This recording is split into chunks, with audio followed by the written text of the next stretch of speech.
Since I can kind of see you guys, this is very exciting. Who's writing stuff? Just show your hands up. Who's actually writing stuff? Writing. Writing with a T, not like a motorcycle. Okay, I got a hand up. I got a couple hands up here and there. Okay. I want to talk a little bit about a trick with writing that I've sort of figured out just recently when it comes to writing stories, because one of the things I'm working on right now is a collection of short stories, which seem like they're really kind of difficult to a certain extent, because they're kind of, it's really hard to work small when you're used to being lazy like me and writing a big novel, which doesn't seem like a lazy thing, but it kind of is. If you lived in a big house or lived in a really small apartment, living in a small apartment is a little bit harder because you have, like, everything has to do more than one thing. You can't just have random knickknacks up on the shelf and on the walls and stuff like that. And that's kind of what writing a short story is like. Like, everything has to do a lot of extra work. And it works really well if you can figure out that thing that works and start applying it to pretty much all stories. So for those of you who put your hands up, take some notes. When you boil a story right down to, yeah, take some notes. Sure, I'm totally going to do that for a guy I've never met and will never see again. I'll totally take some notes. If you take a story and boil it down to, and you guys can test this with whatever book you're reading right now, and boil it down to the absolute minimum that you absolutely have to have a story work. You've got three things. You've got a character, and they're in some kind of situation, whatever that situation or setting. They're in a setting that makes that character make some kind of sense, and they have a problem. Everything else descends from that stuff. Character in a setting has a problem. Take any story and figure out if you're writing something. For those of you who raised your hands, if you're writing something and it's not working, you're probably missing one of those things, and that's the problem that I've run into. I've run into it a couple times with hidden things, where I had a scene that was just kind of boring, and it was because I was missing one of those things. Like, it was happening, and there wasn't really any sense of where I was at. So it just kind of didn't feel very important, or I didn't care about the character, or the character didn't have a problem. Problems are kind of tricky because it doesn't just mean that they have a problem like, my hair's on fire. It's not necessarily stuff like that. It could be, I want something, and I can't easily have it, and I need to do something to get it. Or somebody wants something that I don't want. Like, it's not so much that the problem isn't something that's happening to me, it's something that's not happening to me, or whatever. Take your favorite movie, take your favorite book, and what's interesting about this is take any one of the scenes. I'm balancing my computer on my laptop, so if I suddenly go like this, that's why. Take any scene in any of the movies or the books, and it works at that level too. It isn't just about the whole book. If you want to talk about if you want to talk about The Hobbit, okay, you've got Bilbo Baggins, and he lives in a little hobbit hole, and his problem is that there's suddenly a bunch of dwarves that want him to go steal a thing. Okay, that's the whole story, and that's fine. But what's interesting is that you can take that character, setting, problem thing and apply it to every chapter. And if the chapter doesn't suck, it's because it has each one of those three things. And if you go down one more level past that, every scene has that same thing going on. There's some people, the characters in a very unique type of scene or setting or something, relevant, record store, whatever it happens to be, and there's a problem going on. If that scene doesn't have all those three things, it's kind of a boring scene. Think of a movie that you just saw. What's the last movie? Whoever's sitting in the front row there, the only person sitting in the front row, you brave soul. What was the last movie you saw? Think about it. What was that? She doesn't know. The Lost Boys. Oh, there you go. Really? Yeah. That's kind of old school. I like that. So if you go through that, okay, the scene where they're eating Chinese food, I remember that one. That's a good scene. the scene matters because of what's going on in there. You know, you've got Michael. My God, it's been a long time since I've seen that movie. So yeah, Michael's in there. He's in the setting, which is a really cool place because it's like an abandoned. I want to say it's like an abandoned hotel or something like that, or wherever the hell they are. Ooh, shouldn't swear. Probably shouldn't swear. Anyway, and he's trying to get in with these guys. He's trying to like prove that he's going to be cool. He's the new guy. It's sort of a new kid problem. And for those of you who've ever moved into a school, it kind of sucks. So he's kind of got that new kid thing going on, but it's a little bit different here because in this case you've got somebody who can screw with his head and make him think that he's eating maggots. So how does he deal with that? What does he do? Does he have friends that can help him out with that? Does he have anybody on his side? And how does he, get through that? Every scene through that movie, if it isn't a scene that sucks, and granted, there's probably going to be some scenes in the movie like that that's going to suck. Most of them have Corey Feldman in them. So, I'm kidding. But that's been the trick that I've kind of figured out. That's my sort of triage medical treatment or whatever for a scene. If I'm working on something and it doesn't work, I usually go back to, okay, what is this? Which one of these three things are missing? Everything else, I don't really think about that much, because this sounds really sort of hippie, writer, nerdy kind of a thing, but if I have the character and they're in this thing and they actually care about where they are and they've got this problem that they can't ignore, I just write the rest of it and figure out what they're, and let them figure out what they're going to do. So it's kind of up to, so are they going to solve the problem? How are they going to solve the problem? What are they going to do? I don't really think about any of that stuff. If you met people who write to outline all their stories or anything like that, I'm not one of those guys. I'm kind of terrible at that. The one time I did write an outline, the book it was a short outline, and the book's now like 750 pages, so the outline didn't really work out very well for me because it turned this thing into a monster that I'm still working on now because my head hurts. Anyway, so okay, that was my 9 minutes. And I really was hoping to be able to talk a lot more about a bunch of other stuff. So instead what I'm going to do is ask you guys if you guys have any other questions or stuff that you want to ask before we get a big crowd of people in here. Because then I'm going to talk some more about some other stuff. Oh, there's our bell. But a lot of these kids will be right back the next period. Okay, so don't move. Just stay. No, I'm kidding. You can move. Whoever was there on the... Bye, kids. We have a 3-minute break, and then they'll be right back. All right. I won't go anywhere.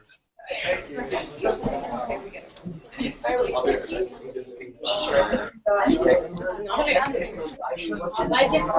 But Riley's kids love me. Where'd she go? I don't know. I like how you've set up this room all auditorium style. Now, how are you going to get the entire school in here? It's not the entire school. It'll be about 40 or 50 kids. Thank goodness. I had hoped for the entire school, but it didn't work out. That's all right. That's all right. I'm less intimidated that way. I appreciate whoever was wearing the gigantic T-shirt in the second row. He may have been bored out of his mind, but he looked really interested. He's interested in almost everything, so probably. Oh, that's okay. That's good. Got to get a soda here.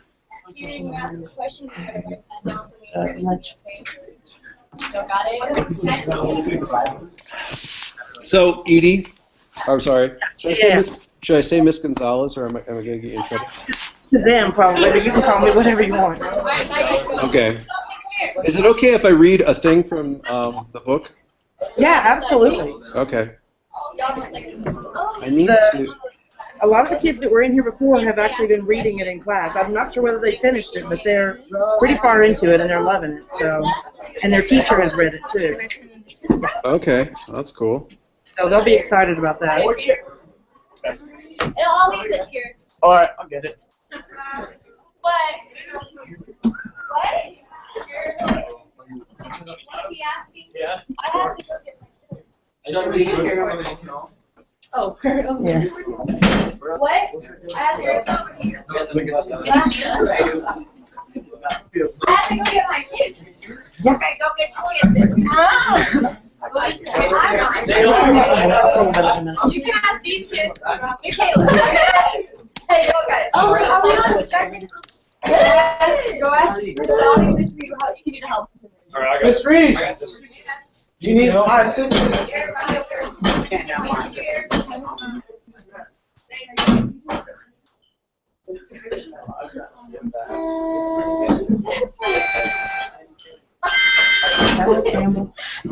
gonna be over there because I gotta take her for a whole bus station.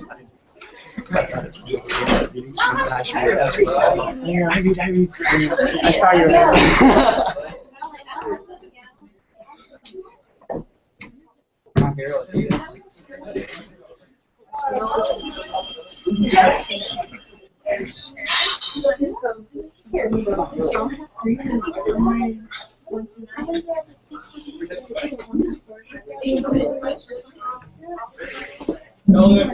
What?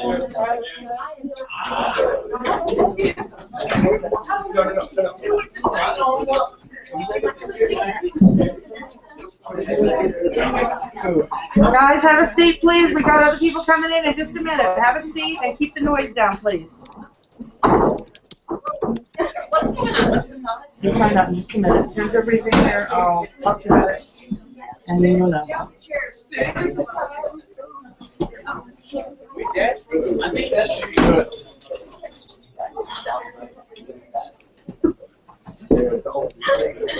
It's a report.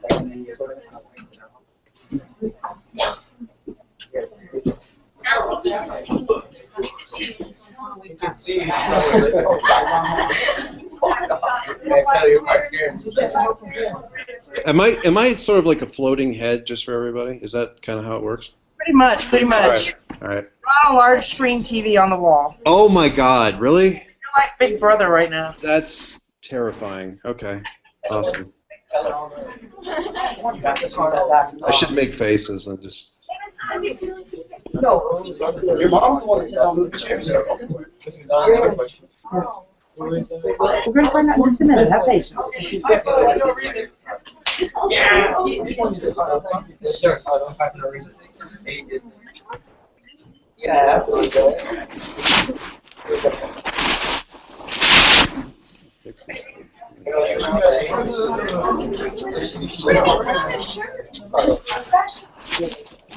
No, I are.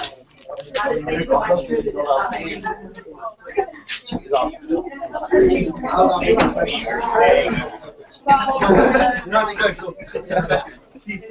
Not special.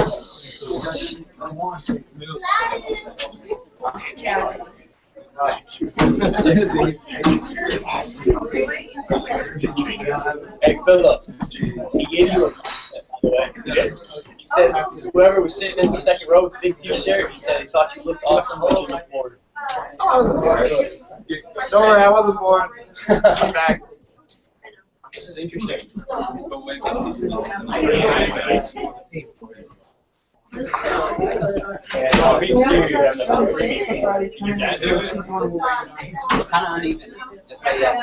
no, I'm being I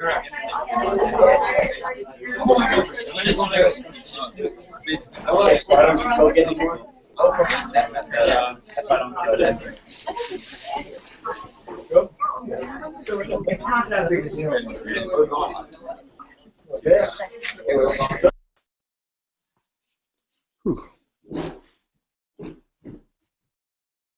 I'm just going to mute you guys' mic for just a second because it's crazy.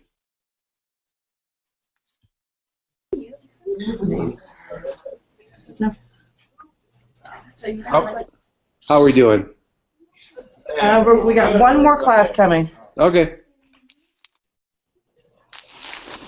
I'm going to have my soda.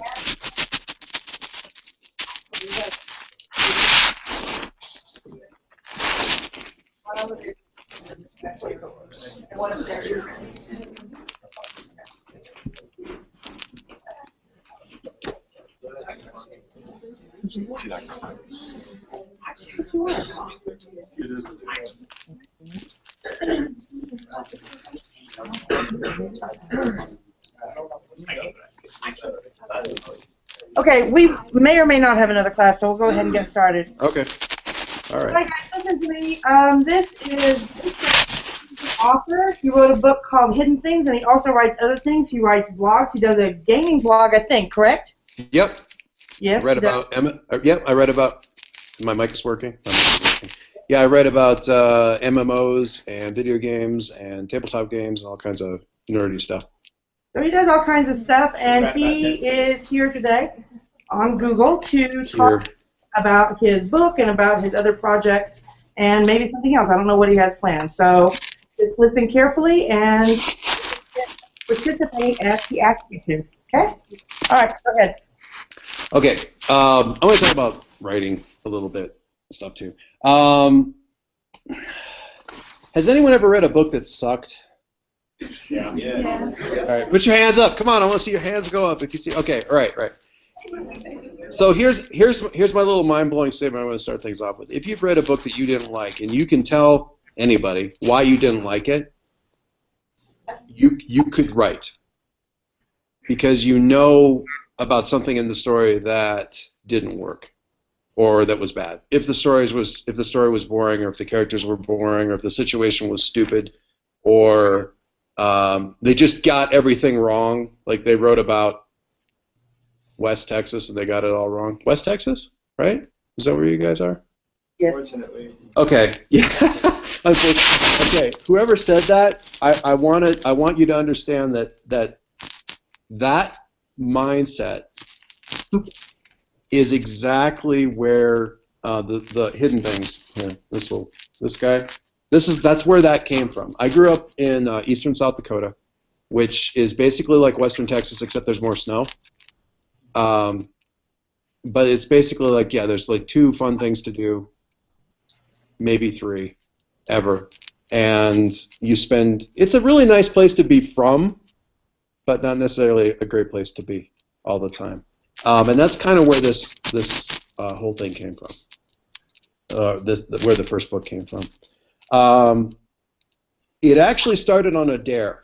So I'm going to tell you guys a little bit about this. So understand that I came from a school where the graduating class was about 40 kids, and the classes kept getting smaller from there. So I think it's about the same size as your guys' school, right? Something like that, 35-ish, something? Yeah, so the school was about the same size. The town was about the same size, I think. And I moved away about as fast as I possibly could. I went to college, pretty far away, and then I moved even further, and I moved out to Denver. So a while back, some friends of mine and I were sitting around, and we were talking about various stories that we were going to write, or that we were thinking about writing. I was sort of stuck. And one of my friends, who was also a writer, told me, or we were talking about stories that we were kind of wishing existed that didn't exist, and she was complaining about the fact that she liked weird stuff. Anybody read, like, I don't know, weird stuff, I guess. Magic in the modern day, or sci-fi or fantasy or any of that kind of stuff. Or watch Twilight. God help me, I'm going to say watch Twilight, but that's probably a bad example. Somebody really wants to raise their hand and say, yes, I love Twilight. I think it's... okay, yes, that's fine. So she was really complaining about that. You can always find books that are like urban fantasy, where it's like weird stuff happening in a city. But she was from the Midwest, kind of where I was too, and she was complaining about there wasn't anything weird, that there was no books about weird things happening out in the middle of boring old places like where we grew up. And whoever said, unfortunately, will understand this. I said to her, I said, that's because nothing magical ever happens out there. Ever. And she told me that was my fault, which I was a little bit confused about. And she explained that since I wrote stories like that, since I write kind of weird stuff, and since I was from that kind of place, I was the perfect person to write a story like that, and I wasn't writing it, so it was my fault that there weren't any stories like that. And I was about to tell her that she was completely full of crap, and then she said, I dare you to write a story like that. And I'm pretty bad when it comes to people saying I dare you, which is to say I pretty much always give in. And that's where this book ended up coming from. So I really had this mindset starting out where I was supposed to write this weird story out in the middle of nowhere, set in the middle of nowhere where I grew up, and thinking to myself, but nothing magical ever happens out there, so how can I write something cool like that? And the main character in the story, Calliope, starts out with that same sort of thought in her head, and she actually says it in the book. Nothing magical ever happens out there. But she finds out. I have to kind of convince her that she's wrong, and in the process, I have to kind of convince myself a little bit. Now, Ms. Gonzalez told me that some of you guys are being subjected to reading this thing in class. You poor people. Are there? Show of hands. Are there anybody here that's actually doing that? Oh, you poor people. What chapter are you on? Ish. And the girl in the front is like, chapter? I haven't even started the thing. What are you talking about? They just hold on to it until they have to read it. What's the last thing you remember happening? She just went to go Batman again. Go meet that black guy, like Brazilian. For the second time, like Lewin. Yeah. Say it again. Or somebody translate them, because everybody answered at once. She went to go see the Fat Man for the second time. I love the Fat Man. He's the best. I really want to read one of the Fat Man scenes. And his eyes just popped out. Well, they didn't exactly. They just looked like they were about to fall. Yeah, that's a pretty disgusting scene, isn't it? My sister runs marathons, and she has kind of like a sort of a body fat like fixation a little bit. So that guy like seriously grosses her out, which I consider a win as far as I'm concerned. But yeah, Gluin is. I'm actually recording the audiobook for Hidden Things right now. I'm doing all the audio for it right now, and which is totally fun and really fun to read everything. But doing Gluin is hard because you have to kind of get your chin down like this. And Calliope, it's such a wonder to see you. He always sounds like he's pouting because he's basically swallowing his own face. I'm not going to read that part, but I'm going to read a section of it because I want to talk a little bit about. Somebody just sent me a chat. Why did people send me a chat? All right, so we're having serious electrical issues, and you guys could all disappear on me in the last second. That'll be awesome. I hope that doesn't happen. All right, so a little bit later, I don't want to give away too much, but if you've seen the cover of the book, you know that there's maybe a dragon in it, because the dragon's not actually a fake. There is actually a dragon in it. I want to talk a little bit about something here, but first I want to read a section, not because I want to read my stuff, but because it helps me kind of illustrate what I'm talking about. So I'm going to kind of spoil something. There's a scene later where Calliope gets to take a couple of trips with a dragon, like move through part of the story with a dragon. And I'm going to read one of those scenes real quick, which I haven't read in a while, so you have to bear with me. Calliope smiled into the darkness.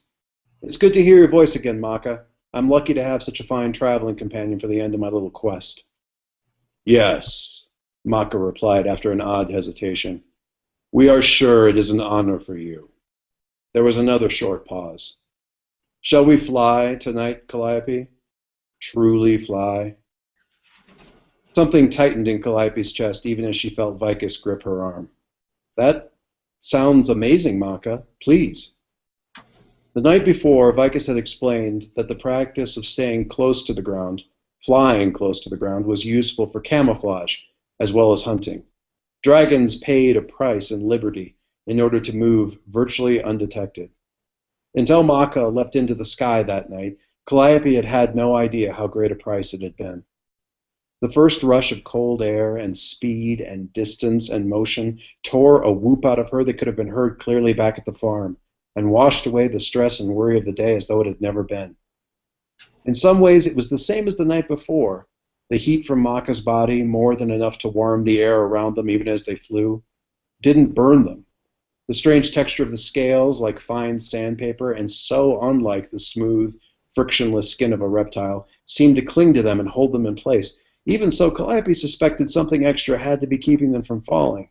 In junior high, she tried riding one of her uncle's horses bareback after reading Black Beauty, and had nearly broken her ankle 20 feet from the barn. But the difference between buzzing along familiar highways at an even height and speed and what she was experiencing now was a continent-sized gap. The ground rushed away from them so quickly it felt as though the whole world had flinched. In 5 heartbeats, they were looking down at the sparse yard lights of 100 farms, spread out 20 miles in every direction. The town glowed in the distance. The moving lights of night-bound vehicles crawled like lost insects down straight paths of invisible roads. The dragon's wings stretched out on either side beyond the distance Calliope could see in the thin starlight. She shrieked with every massive downbeat of Maka's wings, gasping and half expecting to die, terrified, never wanting it to stop. Minutes passed before she could breathe normally. Almost normally. "How is this even possible?" she gasped. Her eyes felt stretched as wide as they could go, drinking in everything around her. Vicus, riding behind her, leaned forward. "Does it matter?" "It's unreal," Calliope said. "It's a dream." She felt him shift behind her and imagined his odd shrug. "If I tell you their blood is pure hydrogen, that they're incredibly massive but just about lighter than air, does it matter?" "Is it true?" "Dragons are true. It doesn't matter if they fly or breathe fire and can eat a town full of people. If they're messengers for God or a symbol of everything lost that you wished you still had. They might be any of those things. Or all of them. It still doesn't matter how they are. They are." Calliope didn't say anything else, letting the sway of Maka's flight carry her thoughts. After a time, she realized that the deep vibration she felt in her chest was the dragon singing. It sounded like a chant. The words, if there were words, were nothing that she recognized, but it sounded sad to her, and somehow brave. She began to hum along. "Would you sing with us, Calliope?" "Oh," Calliope started. "I'm sorry, Maka, I didn't mean to." "We would be pleased if you did." There was a certain tension, a waiting in the dragon's tone. "I don't know the words," Calliope replied. Her voice should have been too low for even Vicus to hear, but that didn't seem to matter. "Words, we have found," Maka replied, "are not wholly important." The dragon paused, and then began the song again. Calliope listened, then hummed, then sang, and flew through the sky on a dragon. They went on in that way for hours. It was over all too soon. Okay, so that was a chunk of the book. Thank you guys for letting me read it. So there's this thing that you always hear people say about writers, or advice to writers, like the first piece of advice that they always tell people is always write what you know. I'm going to give away a little bit of a spoiler. I've never ridden on the back of a dragon. So you get into this weird situation with these sorts of stories where if you're writing this weird stuff, if you're writing these things that obviously couldn't have happened, how do you write about them as though, how do you write about what you know when you're writing about something that you could never know? Compare it to something you've actually done. So who said that? Raise it, put your hand up. It's me, it's the A&M shirt guy again. Oh, see, oh, the T, okay. So you write about something that you have done. So when I was a little kid, my grandpa owned a plane, little 3-seater. I don't even know if it was really a 3-seater. It was more like a 2-seater, but there was space in the back where a kid could sit. Little 2-seater airplane with no doors. He took the doors off, which was really pretty brave because the seatbelts weren't that awesome. And he kept that thing in a hangar on his farm, and on weekends he would take it up and fly it. He didn't fly it all the time, but he flew it often enough that we all got our various rides in it. We didn't get a ton of rides in it, but when I was about 5 years old, he took me up all by myself. Nobody else went with me, and it was just him and me in this little 2-seater plane with no doors. And so he's sitting on the left, and I'm sitting on the right. Okay, so we go up, and we take up really, really fast because it's a little Cessna. It goes straight up in the air really quick. And the first thing he did was he turned like this really hard. So I was in the seat. I was basically looking straight down at the ground from about 200 feet up. It was the most awesome thing that had ever happened to me in my short life, and I remember it for a really long time. So when I started to describe what it was like to have this amazing, crazy flying thing happen, that was the part that I kind of remembered. I just had to make it more awesome. The dragon sort of happened by accident because it was the same kind of problem that I had when I was thinking about how could magical things happen out in this incredibly boring place. I had thought of the idea of the hidden things and the idea, and this is not new, but the idea that if you're in a modern day and there's weird things happening, they're probably hiding in plain sight. Trolls under bridges, or the things that look basically like people can pass themselves off as people. And when you're out in the middle of nowhere and the ground is flat and there aren't any features to look at or to distract from, and there's no trees to hide behind, those of you from West Texas might know what I'm talking about, that kind of lack of, what do I want to say, landmarks or landscape. It's just sort of a flat pan. The things that hide in a place like that must be very, very, very good at it. So that led me to the idea that if all the magical things are hiding today, and you have to be very good at hiding. It isn't that there's no magical things that happen out in this place that I didn't think was magical. It means that the really, really powerful, scary stuff is what's out there. So it went from being the place that I thought of as kind of boring to be the place that was actually going to be the most interesting one that I was going to write about.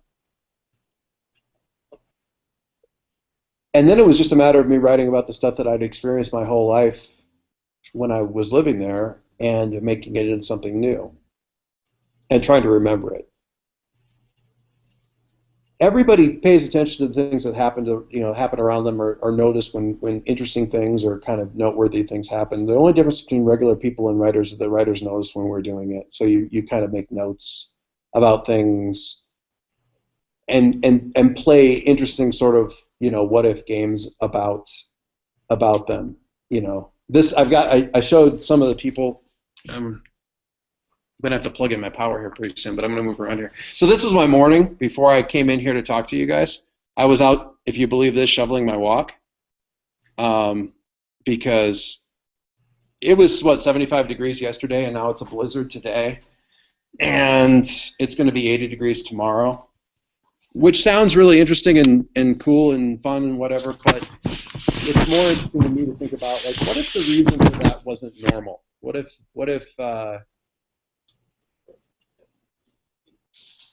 I don't know. What if somebody on the Denver or on the what would be a good example? What if somebody on the Denver or the Colorado soccer team pissed off the local weather god, and that was why there was a snowstorm? And what could you write off? What could you write in a story about that? Playing What If is kind of the main writer game when you aren't actually writing. So you have fun with that. The what if games, the what if game for a book like Hidden Things ended up boiling down to something like, what if South Dakota was interesting? And then kind of went from there. Or you could play the same kind of game. I think maybe where you guys were, at least that's what it sounded like when some of you guys gave the response to the last group I was talking to. We're from West Texas, unfortunately. So I'm going to have somebody, I don't care, anybody ask questions or anything like that. You guys have been reading the book, so maybe you can ask me some questions about the book, or you can ask me questions about writing, or I don't know. You can ask me questions about pie, but I'm not really that much of a pie expert, so I don't know why you would really want to do that. Anybody have a question? Josephine does. Oh, you got to turn the camera then, or have Josephine, is it Josephine? Have Josephine move. Can you stand up? Oh, really? Yeah. Really just, well, okay. You can stand up. Okay, You move over. don't have to come over next to the camera, though. Hello! Oh, I like this. You be in front and center like that. So are you gonna? You wrote it down. This is I'm incredibly intimidated now. So, You have to kind of speak up because the mic's way over here. how did you get the idea to give Calliope such a big attitude? Is it good that she has the attitude? Yeah, I guess. Okay. So Calliope's kind of a funny. You can sit down. You don't have to. You don't have to like sit there and suffer through my long answer. So, those of you who've been writing or been reading the book, how's Calliope? Does Calliope work for you guys? Is Calliope cool? Do you like her? Okay. She's kind of a bitch, though, isn't she? Okay, but I can say that. Okay, that's okay. And there's maybe a reason for that because her friend's dead, right? And I don't want to get into like a downer kind of thing, but if you ever had anybody who's died on you, it kind of sucks beyond the telling of it. And when I was writing this early on, I was basically so I don't know if you figured this out. My facial hair is a bit of a giveaway, but I'm not actually a girl. So I had one of my good friends who was when my friend dared me to write the story, somebody else who was sitting there was like, and by the way, make the main character female, because they liked reading the stuff that I wrote, but they really didn't like reading. They prefer to read the female main character. I was like, oh, okay, what the heck? Since I'm already going to do a story I wasn't planning on doing, I might as well do whatever. But I didn't really know anything special about writing from that point of view, so I just wrote a person. So Calliope has an attitude because Calliope is kind of how I would imagine that I would be in that situation. I don't think of Calliope as being particularly noteworthy in terms of, well, okay, that's not true. But Calliope has the attitude that she has because that's how I think a person would act in that situation. Now, granted, she's got a little bit more of a, she's a little bit angrier, maybe, or she's a little bit in your face, but she kind of had to be. When you read further into the story, which I highly recommend, you'll find out that she grew up kind of out in the middle of nowhere. She grew up in Iowa, and she was thrown out of her house when she was 16. And she made her way after about a month of learning that her family didn't want to talk to her anymore, although that didn't, I don't want to spoil the story, but anyway, she thought that her family didn't want to talk to her anymore, so she left, and she made her way out to the city, and she made her own way. And it's 10 years later. In a lot of ways, she's sort of still 16 because she has a bunch of junk from back then that she never really took care of. So she's sort of had to be super tough and stand up on her own and deal with all that kind of stuff. And that's the kind of person that I had in mind when I was writing her. But then also her friend died. And when you first learn about stuff like that, there's a lot of denial going on. So there's a lot at the beginning of her trying to figure out why that's not true, why it couldn't be true, trying to convince people that it wasn't what actually happened. And then you move on from that to anger. So she's really angry for a good chunk of the first part of the book. And it's kind of convenient because there's a lot of people for her to be angry with. Vicus is kind of rough, and certainly Gluin is sort of gross, so it's easy to be angry with him. She mellows out, I guess, as the story goes on, but she has that attitude because I think that's how I think anybody would react in that situation. I've had a lot of people tell me, it's like, man, you write women so well, you write the Calliope, she's so believable, blah. You know what it is that I write her like a person because I've heard that women are people. So I just kind of write her like people. And it seems to work really, really, really well. So I will continue to treat women like people, and I think that will help me continue to write them really well. Maybe, hopefully. It seems like kind of a flip answer, and I don't really mean for it to be. I've had a few people, just a few, tell me that they really, really don't like Calliope. They find her an incredibly unlikable character. They think that she's completely unrealistic and just mean-spirited and horrible. Those people don't have girlfriends or wives. They're all guys, and none of them have any female friends. And I think I know why.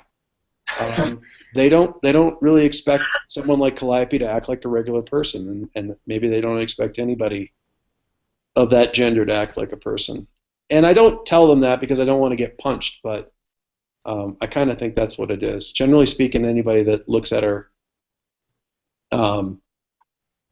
like a regular person sees her as maybe kind of foul-mouthed, but So fun game. She swears all the way through it. Vicus never does, and that's kind of like a game that I was playing with it because I really wanted him to. And she's got a pretty nasty mouth on her, especially when she's pissed. So, and that it's partly because of the fact that I wanted to contrast her with Vicus, that sort of thing.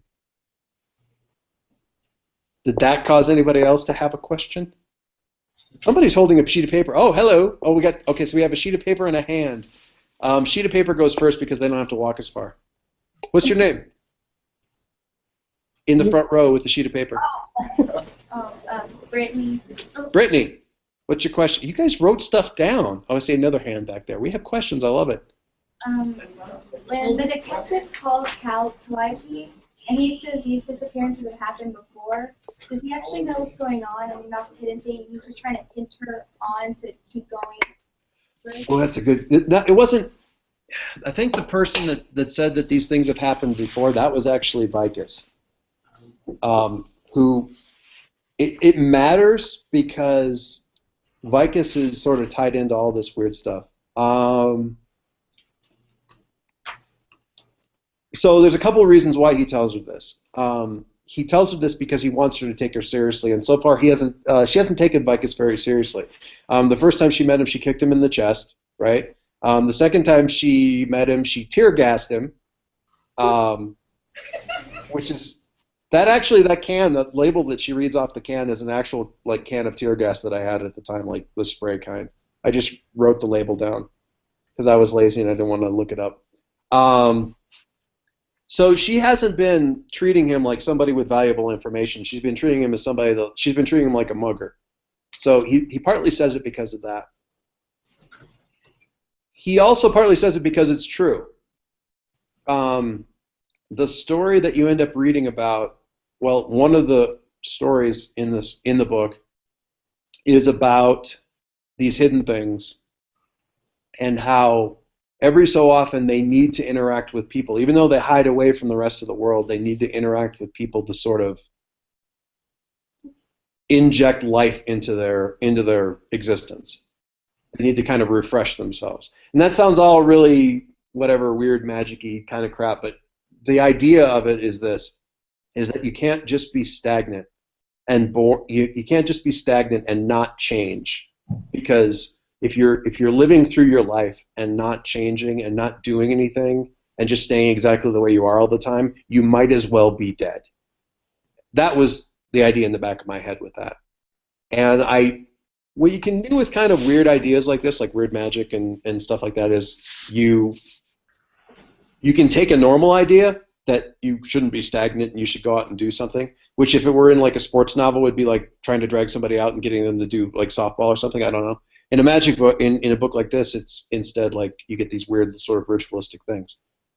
But I wanted to examine the idea that change is good, and it ties into a bunch of the stuff in this story. You know, somebody dies, that's change. You've got to adapt to the fact that you no longer have this friend of yours in your life or this family member in your life or whatever. So you've got to deal with that. And is that a good or a bad thing? Do you want to stay the same? Calliope has the opportunity to undo everything. All the bad stuff that's been happening to her, she has the opportunity to undo it, and the question is, which does she do? So that's part of it is telling her that this has happened before, because every so often they have to do this.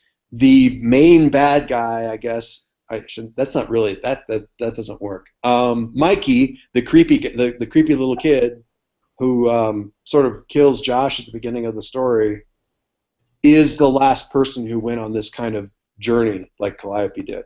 It didn't go really well for him, which is why he's a monster in an abandoned house now, and you know, that sort of thing. It's an interesting part of the reason I wrote this. This is kind of a weird thing, I guess. You get to hear little weird things about writers now and how we're all just kind of working through it's all just therapy. All the book writing stuff is all just therapy. So at the time that I'd written this book, I'd never had anybody in my family die on me, or any of my close friends. All my grandparents had their kids really young, and my parents had their kids pretty young. I don't mean really young, but pretty young. So when I was born, my granddad was only like 42 or something like that. It was crazy. And my dad was only like 21. He got me on his 21st birthday. So, you know, at the time that I'm writing this thing, everybody I know in my close family is still alive and healthy, like still working on a farm and stuff, healthy. And there's a funny thing about that is that the longer that situation goes on, the higher the chance that it's not going to continue to go on. You know what I mean? If everybody stays, if nobody's dying, the chances that somebody's going to die keep going up as time goes on. And I had this in the back of my head that, like, I'm not going to know what to do with myself. I'm not going to know how to deal with this when somebody I know dies. So I started off this story with somebody dying, the close friend of the main character, because to a certain extent I kind of wanted to deal with it, or at least figure out kind of how I would. So that was me writing about, like, how to deal with losing somebody. It's a really kind of a weird accidental thing. When I was writing the book, if you guys flip through the book and look at it, it's broken up not just into chapters, but there's stages. So there's stage 1, stage 2, stage 3, stage 4, and stage 5. And I just did that because it seemed like it was sort of, when I got to the end of what felt like a big section of the book, I would be like, okay, we're in the next stage, and I would just say stage whatever and keep going.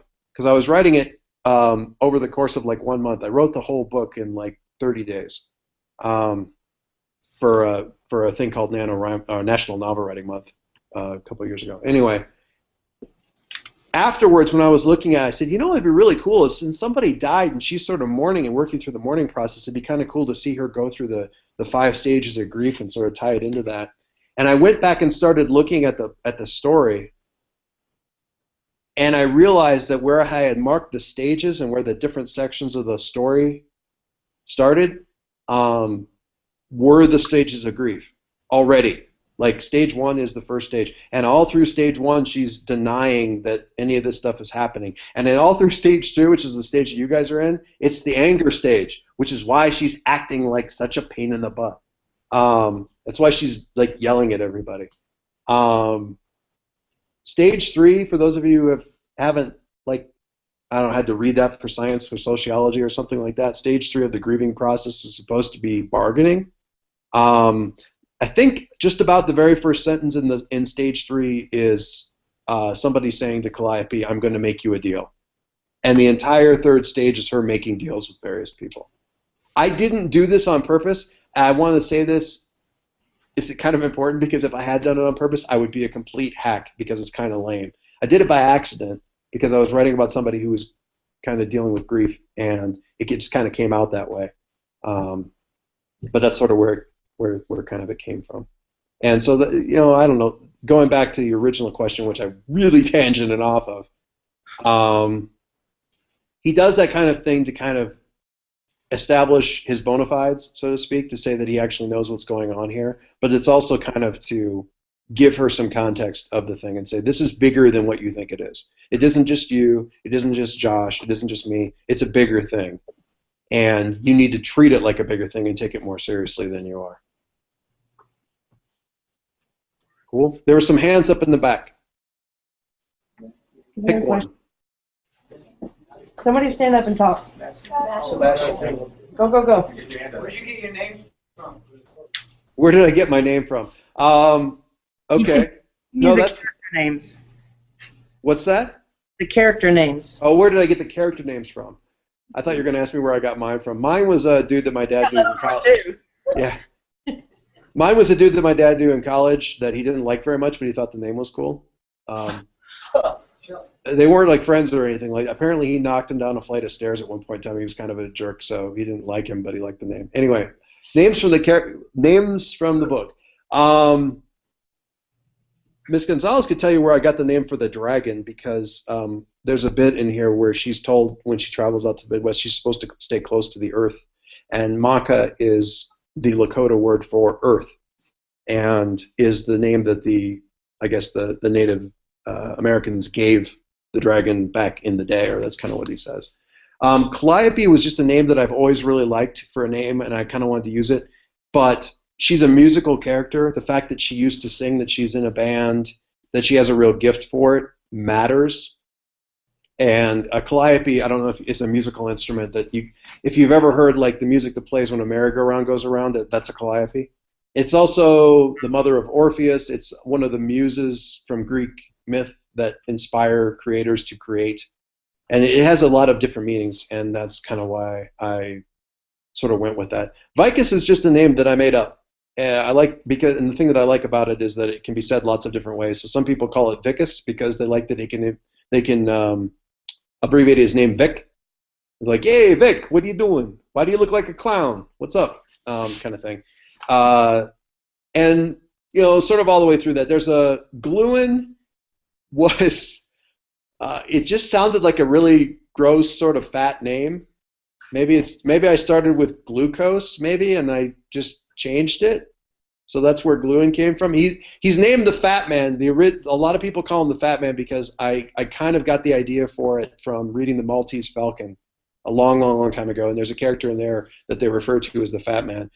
And Gluin is sort of like him turned to 11, like just dialed all the way up and made as gross as I could possibly get him, and that's sort of where that came from. I don't know. I could go probably through every single person in the book and explain, but it would take way too long. Was there any name in particular you were thinking of? Was there any name you were specifically curious about? Was there any particular name you were curious about? Oh, yeah, you guys said it. He said you already got it. All right, cool. There was another hand back there too, or if there's somebody else. Go ahead. How many books have you written? Wow. 1, 2. Hang on. I'm counting. 1, 2, 3, 4, 5. I think I'm working now. If you're talking about published Hidden Things. The audiobook comes out for Hidden Things, and then there's a short story collection that's coming out later this summer called Little Things, and I'm currently working on a science fiction monster that's about 750 pages long called Adrift, which is it's going to be the first of 3 books, and it is enormous and crazy. It's the science fiction part of it is sort of very much like Blade Runner. It's what people call hard sci-fi. It's like I'm trying to obey all the rules of science. Like I want Neil deGrasse Tyson to be able to read it and say, yeah, he pretty much got it right. And it alternates back and forth between that stuff and the bedtime stories that the main character used to make up and tell his daughter when she was a little girl. So it switches back and forth between sort of like Blade Runner and then like a princess with a bunch of talking animals and stuff like that. So it kind of goes back and forth between Blade Runner and the mouse and the motorcycle, I guess. And that's kind of why it's 750 pages, because it's sort of 2 books. It's kind of a thing. Writers. This is kind of the rule of thumb is writers write. Right? You sort of write all the time. So you write goofy little short story things, or you're writing down notes, or you write down what ifs, or you're playing around with something in the back of your head. You do it because it's fun, not because. I mean, I don't want to spoil anything, but I don't do it for a living. I have a regular job that I'm currently playing hooky from right now, so I can talk to you guys. You can get paid for it, and if you work at it, you can certainly make a living at it. But it's not a thing that I'm doing. I'm doing it because I just like it, and I, get the books out there, not because I'm trying to make a buck. Although that's nice, I put it out there because I hope that people read it and think it's kind of cool. And when you guys get to the part, I'm really looking forward to you guys are reading it when you get out to Iowa, because there's some cool stuff there with highways and roads and like the black marks on the highway from like people peeling out their cars and stuff. That will kind of hopefully blow your mind a little bit. I had some fun with. So, you just have fun and hope that people like it. And if it weren't fun, I'd stop doing it. We're down to maybe 2 or 3 minutes till the bell, and we had one other question. Is Adrift set in space? Yes. Well, yeah. So Adrift takes place almost entirely on a I'm going to call it a satellite in space, except it's not a satellite. What it is a moon-sized junkyard. Basically, over the couple thousand or more than 1,000 years, whenever a ship stops working or goes to crap or is just kind of wrecked, they crash it on this gigantic frickin' ball of other crashed ships, and it just accumulates. And they weld them once they crash and everything like that. The people who live there sort of weld them together, and they live inside of this gigantic ball of junked, nasty ships. And the whole thing takes place on what they call the drift. The main character tries to, in order to get some answers that he's looking for, he basically goes climbing down into the very oldest bottom middle part of the whole big mess because he's looking for his daughter. Anyway, so yeah, that's where it's set in space. It's set in 0G, and there's like the chance of like explosive decompression and your eyeballs popping out and stuff like that. I seem to have a fixation with eyeballs popping up. Sorry about that. But anyway, so it's kind of in space, but it's not like spaceships flying around, although there are some spaceships, but they're all like busted up. Awesome. Well, I think we're just about out of time, so I appreciate your time. I appreciate you talking to us. It's been awesome. I think the kids have enjoyed it too. If you guys have questions that you didn't have a chance to ask, give them to Miss Gonzalez, and she will send them over to me because she has a hotline to my inbox. So that sounded dirtier than I meant it to sound.